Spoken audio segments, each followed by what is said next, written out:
So around 6-7 years ago, I think now, we went up to my dad's high school reunion in Maine, and while we were there, we stopped by Pinball Wizard. It was the third largest pinball arcade in the world, and I wasn't really interested in it at the time, but he was, because he thought pinball died like in the 80s or 90s. And so we get back home, and he starts looking up places to play pinball, because he realized, wow, they're still making machines.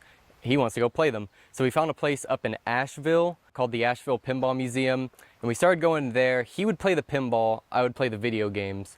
And then fast forward like a year or two, he finds a Facebook group called the Fellowship of the Silver Ball. It's a tournament league around here. From there, we just started going to the monthly tournaments. Then we started going to weekly tournaments down in Columbia. We even started going to Charleston for some tournaments, and it just kept building up. I think the biggest moment that we realized I had something there was a Avengers Infinity Quest launch party at Bang Back in Columbia, and the owner had invited out the, I think at the time, #1 player in the world, or I think he was #2. His name is Raymond Davidson. He designs a lot of the code for Stern machines. He walks in, and I'm playing. And so he sits there, watches me play. He ends up going up to my dad without knowing who he is. And Raymond is like, he's really good. You should get him out on tour. And that's when we realized there's a tour for this stuff. I like the community aspect of it. You're forced to play with other people and not in a like isolated environment. It's very encouraged to talk to others, and especially about your strategy and all that. And you learn a lot from other people. But I also like the fact that whatever is going on the machine, like if there's something wrong with it, everybody has to deal with it. If I'm playing an online game, if my computer is a little outdated and it, hitches here and there, I'm at a disadvantage compared to somebody who spent a bunch of money. But if I go to a pinball tournament, me and the 3 other people in my group, we're playing on the same game, and it just comes down to how we play it. You have a favorite machine? I'd say Rush. It's a newer Stern. Rush is a band, and I have really fallen in love with the band, and I really like the game too, because I just like how it shoots. I like the code to it.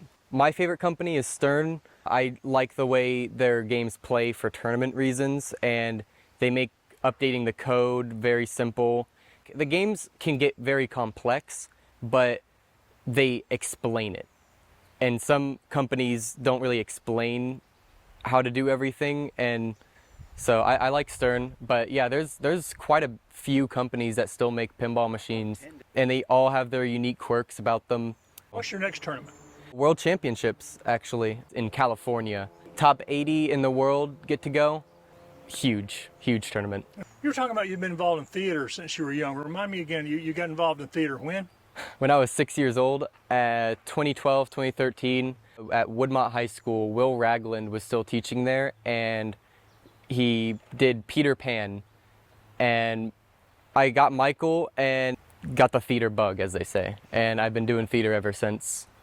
Do you think that stage time helped you for your competition? Yeah, a lot of people get nervous when they see the streaming setups that we have. A lot of people don't like being on the stream because they have the cameras up in their face and all that. But I kind of see it as a performance. I get to put on a little show, and that's fun.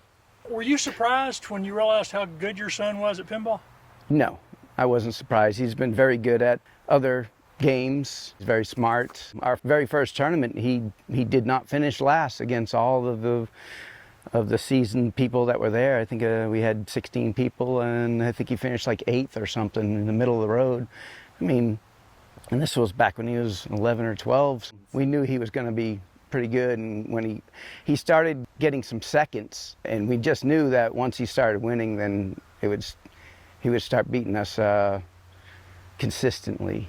And I noticed that every time we'd go to a tournament, we'd have the same games, but I didn't have those games, and I had nowhere playing those games. So I just said, hey, I'm just going to buy every one of those games. And I bought every one of them, and we learned them, and then we started going down there and started winning because we knew them. And then Fellowship of the Silver Ball that we're part of, Our first tournament was 16 people. The last one here was 74.